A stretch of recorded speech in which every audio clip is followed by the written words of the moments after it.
Welcome back to the best Dominion cards list. We're already in part 20, still in the bottom ranks of the 5 cost card list, and 9 cards in this part.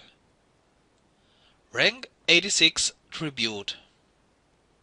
Tribute stays on the same rank, but lost 5 percentage points. It has a small lead over Explorer of 0.04 percentage points. It was voted last once and is 1 rank lower in the unweighted ranking. Tribute is okay-ish in a big money game because early on it's not that great because the chance of hitting 2 coppers from your opponent is quite high. Then it's just a terminal silver. But revealing 2 different treasure or victory cards is quite okay. Its terminal 4 is pretty good for 5 cost, but not all that much better than for example a merchant ship. So probably best is like 2 cards, 2 coins, or even 4 cards, but 4 cards is relatively rare to hit, and you have to keep in mind that you even helping your opponent if you're revealing 2 victory cards that your opponent otherwise would have drawn. So it's not that great for big money. For an engine, it's quite bad if it's the only way to get actions because you have to rely for your opponent also going for an engine and revealing action cards that way. So it's probably best in decks where there's a stack of villages and the stack of villages is gone, but you need more actions. Then a couple of tributes might give you the actions that you want, because mostly it gives you +4 actions, so you don't want many of them, like 2 or 3 tributes to get the actions to play all your goons or whatever, is quite good. So it's quite a niche card. It's not that great and got removed from Intrigue in the second edition because it's can be ignored a lot of times. It's only good. Can only shine with dual type victory cards like mill or nobles. Um, then it's can be quite decent. But of course those bots are also very rare. Rank 85 Raid. Raid is in between the bottom tier and the next tier with a 4 percentage point gap in front and behind it. It stays on the same rank but lost 3 percentage points. It was voted last 3 times. Yeah, Raid is also not that great because you have to have at least a silver in play to get a silver. So um, this means to be worth it, you have to at least have a silver in play. Then it's at least a little bit better than just buying the silver right away. But of course, you're only doing that probably in big money games. So it's only better if you have like 2 silvers in play. But if you have 2 silvers in play, you maybe even want a gold, or yeah, then it's even questionable if you want a gold maybe. So if you have 3 silvers in play, you can get a gold, but 3 silvers is probably better than a gold. So it's a decent big money card. You probably don't want it in an engine if you have a lot of silvers because your engine probably can't handle that much silvers. And of course, it's decent in Theodom games. But of course, this is also quite niche. You rarely buy it, and when you do, it's never all that great. Rank 84 Rogue. And Rogue is the next card that stays on the same rank and also with a worse average. Yeah, if you pick up Rogue to attack, it's not that. It turns out not that great because it only attacks every second play, and if there is a treasure, then your opponent can just trash silvers, for example. And then you have to gain lost silvers. So it's very unreliable what you can hit, and it never really does a lot of work. Only if you really only trashing estates and coppers, and have a really thin deck to be guaranteed to hit, then it might be good to add like 2 rogues to your deck, which means you also need a lot of villages for it. Best use is probably to gain stuff from the trash that other cards put there.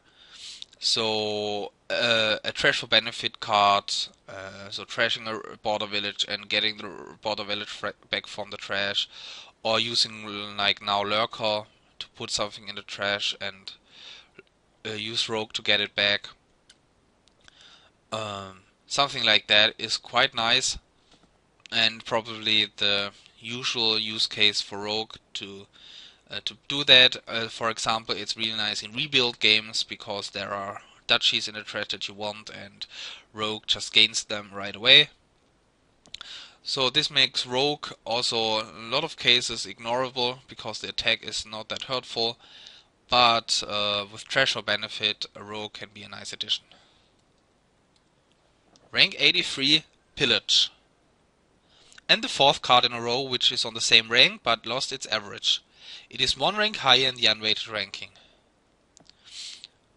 Here, Pillage can be quite hurtful, the attack, but that is a one-shot. It makes it quite weak, especially as those spoils usually just get in the way in playing more pillages. Those spoils give you the money to buy more pillages, but get in the way to draw your deck to play a pillage each turn. But if there's a way to get, for example, with just Rogue or Grave Robber or Lurker or something, to get the pillage back from the trash, or to gain more pillages with University or Artisan or Altar or something, um, then pillage can be quite brutal if you can play one each turn, because the attack can be quite hurtful, especially if your opponent can't trash fully, or the engine is quite a little bit wonky and unreliable. Then removing the one village from their hand to leave a handful of terminals, for example, can kill one opponent's turn. But as it needs the support to either handle the spoils or um, be able to get the pillages back without a lot of work, is makes the pillage quite weak. It can be the spoils are also nice in big money games, so getting like one or two pillages in the mid game of a big money game is probably better than silver, because you can deny your opponent from a province, and you putting spoils in your deck that help you in the end game to get those provinces. So there are a couple of occasions where pillage is okay, but never all that amazing. Rank 82, Merchant Ship. Merchant Ship continues to fall this year 2 ranks and nearly 6 percentage points. It is 1 rank lower in the unweighted ranking. Yeah, Merchant Ship is another one of those cards that is just money payload. It's 4 coins over 2 turns. 4 coins is quite decent for a 5 cost. But of course, still only money, so this makes it, of course, a weak card.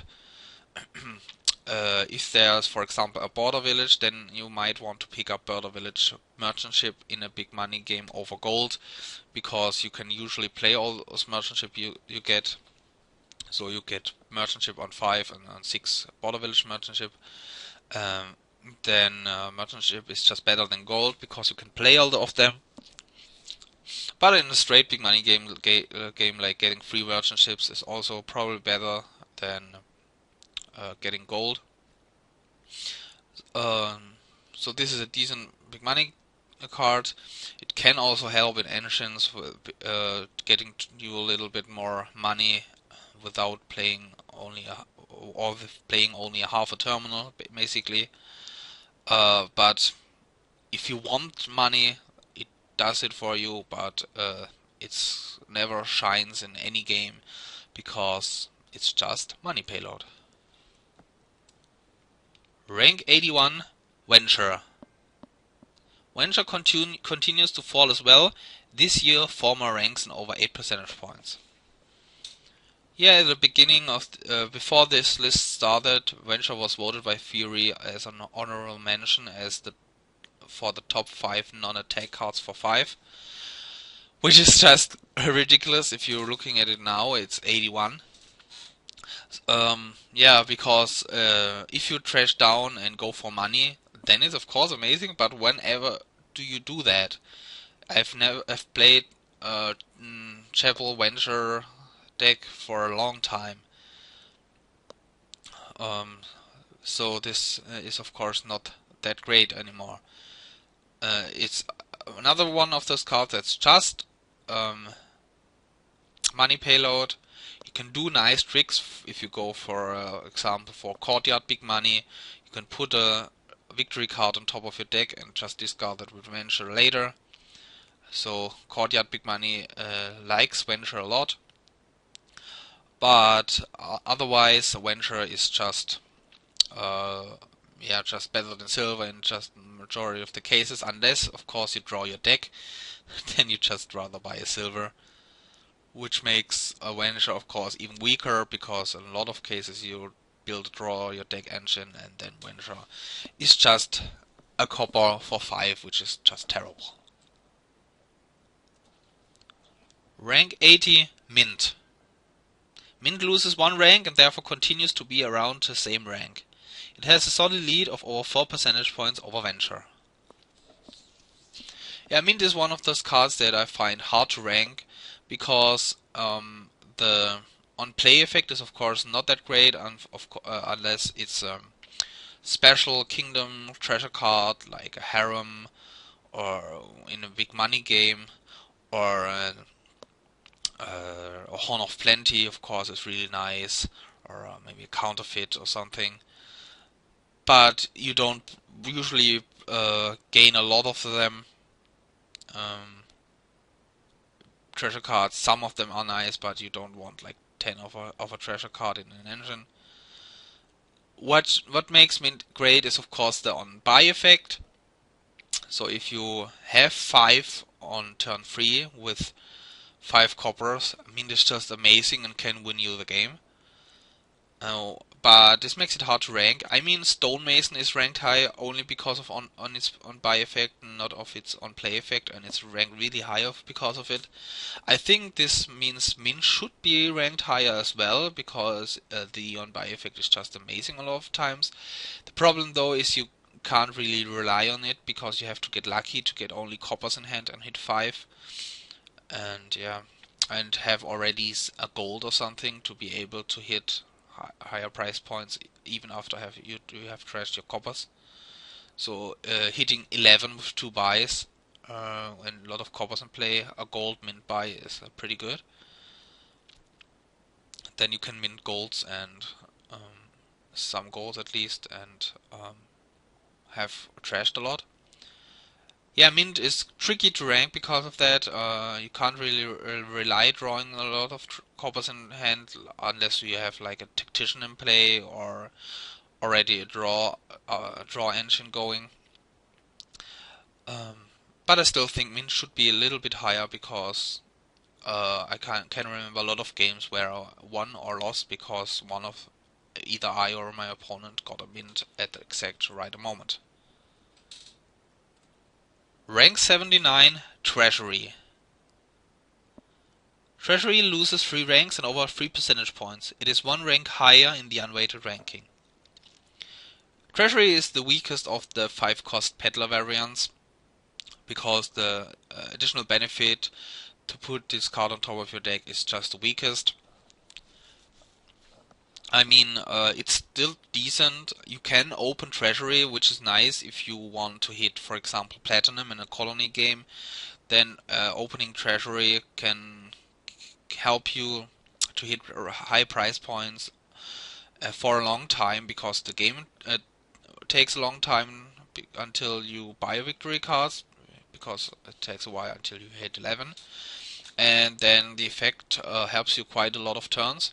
And Platinum is expensive, and one treasury early on helps you to get more treasuries and helps you maybe to get to Platinum.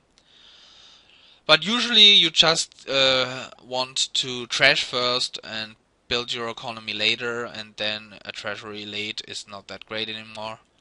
So if you have 5-2 and there's nothing better, a treasury opening can be quite decent. but usually there's just better things to open with, like an attack for 5 that is just better than opening treasury. Rank 78, Grave Robber. Grave Robber lost quite a bit, 5 ranks and 6 percentage points. The 5 ranks it went up last year. It is 1 rank higher in the unweighted ranking. In comparison to Rogue, Grave Robber is just better most of the times, because you can also gain a card from the trash, which you probably want most of the time with Rogue, but you can also put cards in the trash and turn 5 costs into provinces. So this makes Grave Robber just way better most of the time. And I'm not sure why it's ranked that low, because usually before you green and you have a engine with a lot of 5 costs, getting 1 Grave Robber before you green is just really good, because you can turn one of the 5 costs into province, and this like 2 times or 3 times. This is 2 free extra provinces. Of course, your deck gets hurt a little bit, but if you build it good enough, your deck just can handle it most of the time. If you also have multiple Grave Robbers in an engine, this is also a way to trash them to each other and gain them back to be able to get your way up to provinces, especially if there's a way to gain 5 costs, like with University Artisan or Altar. So gain a Grave Robber and expand it basically into a province each turn. It takes only 2 terminal plays, and you can, or with University, not even terminal, just play 2 plays of an action card to get to a province, which is quite amazing, and often a good way to get to provinces. But still, there's are a lot of bots where Grave Robber are ignorable, and you just buy. It's just better to buy treasure cards or money payload in action cards and just buy those provinces instead of remodeling them, especially if, or expanding them, especially if you have 4 costs mainly in your deck. So this was it, the 9 next cards from the bottom of this list. Leave some comments what you think about that. Also, if you have paid attention, there are a lot of cards that were last time in this around this list are not part of it, because of a lot of those cards that you've seen lost ranks. So you can predict maybe where these cards will land. See you soon for the next part. Bye.